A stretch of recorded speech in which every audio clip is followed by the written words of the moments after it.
I think I had the best seat in the house because sharing this platform with her, I could actually feel that mighty music vibrating through my entire body. Hopefully some of that reverbed its way out to you because I know you were maximizing everything capable of that Steinway. Thank you. That was just powerful. Really appreciated it. In the beginning, God created the heavens and the earth. Now the earth was without form and empty. Darkness was over the surface of the deep, and the Spirit of God was hovering over the waters. And God said, "Let there be light." And there was light. It's Genesis chapter 1, verses 1 through 3. In the beginning, the earth was without form and empty. Darkness was over the surface of the deep. But might this also ring true? In the end, the earth was without form and empty. Darkness was over the surface of the deep. Now, our scripture this morning, it describes possibly the moment before what we've come to call the Big Bang, a theory proposed in 1931 by George Lemaitre, a man who was both a physicist and a priest. I've always been charmed by the cyclical model, that being that this universe of ours was preceded by and will be followed by another universe. That dark void described in Genesis, a mere moment of repose. It was the ending of one universe and also the empty stage upon which a new one would begin. So this morning, I'm asking you to go someplace a little ambiguous with me, the end of things. We metaphysicians understand that generally the end of things has also a beginning, and I'll be honest, I don't believe this understanding actually makes those times that much easier for us. I think rather it looms as some sort of, again, ambiguous promise, perhaps. But consider some of the significant endings in a person's life: the loss of a job, the end of a romantic relationship, the death of a parent. In these moments, we can rightfully feel without form, empty, disconnected, empty of opportunity, darkness, the unknown feels deep. And there's a lot of well-intended, if not immediately helpful words, in my opinion, out there for people going through such losses.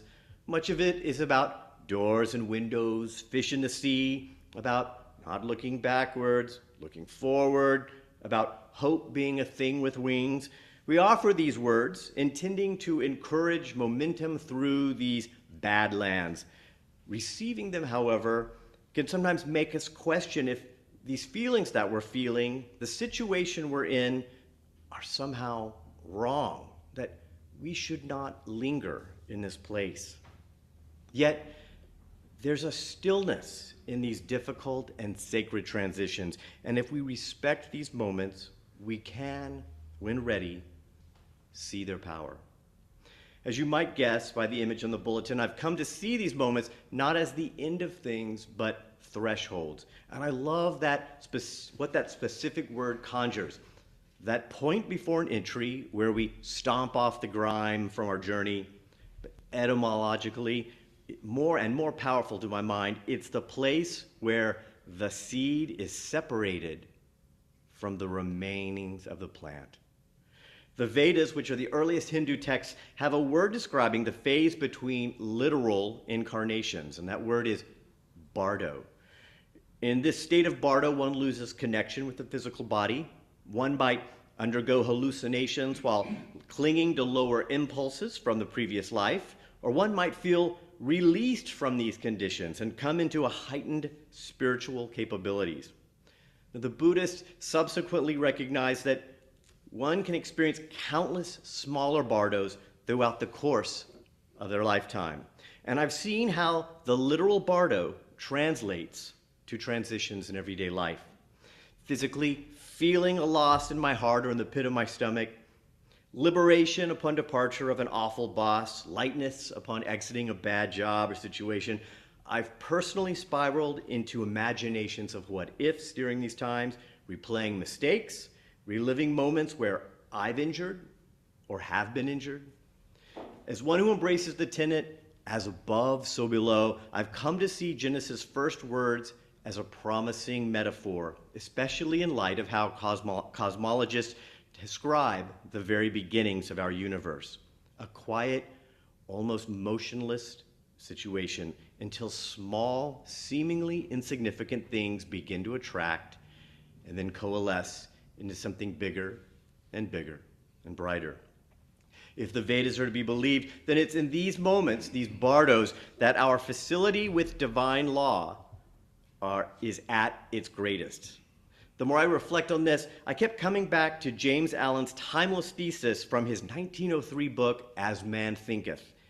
The thesis is, we don't attract what we want, we attract what we are. It's worth a repeat. We don't attract what we want, we attract what we are. Last week on the Tim Ferriss podcast, actor Matthew McConaughey shared two significant personal bardos, although he didn't use that word. The first was while living paycheck to paycheck in Los Angeles. Hollywood didn't really know what to do with him. He wasn't even sure acting was the best path for him in this movie business that he wanted to be a part of. But then his movie, A Time to Kill, based on John Grisham's bestseller, came out. My world turned upside down overnight, he recalled. I never met another stranger. And my life, which consisted of 99 no's for even one small yes, turned into 99 yeses for every no.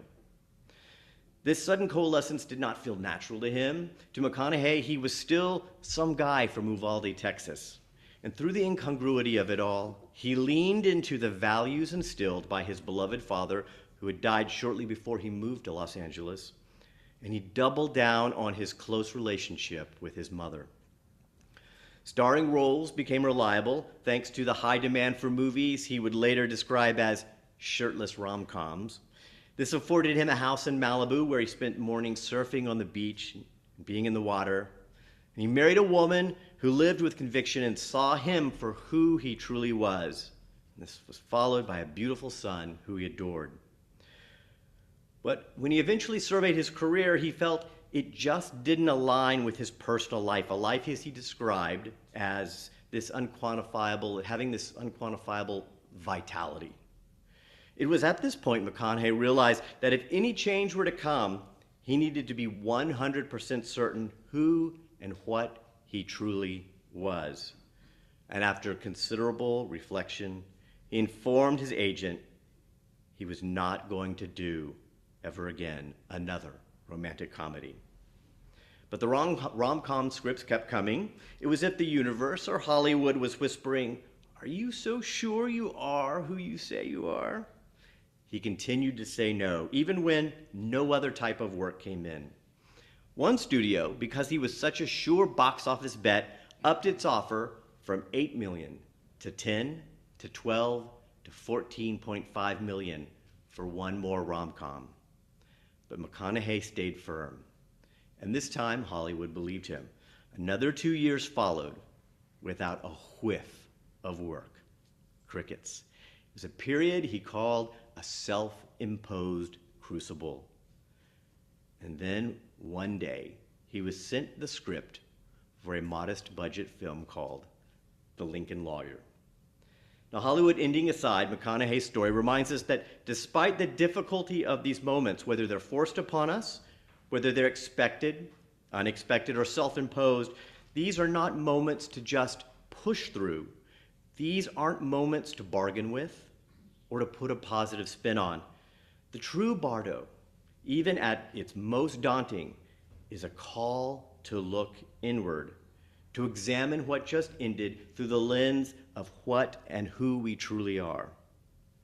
In her memoir, released shortly before her death from cancer, comedian Gilda Radner wrote, "I wanted a perfect ending. Now I've learned the hard way that some poems don't rhyme and some stories don't have a clear beginning, middle, and end. Life is not about knowing, having to change, taking the moment and making the best of it without knowing what's going to happen next." Delicious ambiguity. The next time you find yourself without form and empty, rather than scramble through the unknown or clutch for familiar terrain behind you, Know that this too is natural. Even if the darkness stretches far and wide, remember that the Spirit of God doesn't just hover over the waters, it resides within you. You are safe to stop, look inside, and take account of who and what you truly are. Whatever comes next is the fulfillment of what you find there.